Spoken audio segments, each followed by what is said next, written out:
बाबर आजम के खिलाफ मुहिम, भारतीय मीडिया पेश मुबैना ऑडियो वीडियो और जाली पैगामात फैल गए। सोशल मीडिया पर फेक न्यूज तेजी से फैलती हैं। लोग मुतासिर हो ना हो वावेला मच जाता है। ऐसा ही कुछ हुआ कौमी टीम के कप्तान बाबर आजम के साथ।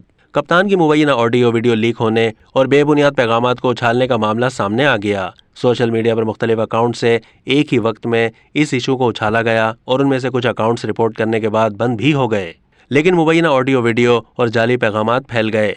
खास तौर पर भारतीय मीडिया के लिए तो शायद इससे बड़ी और कोई खबर नहीं थी। भारत की सरकारी एजेंसी ने भी स्कैंडल को उछाला।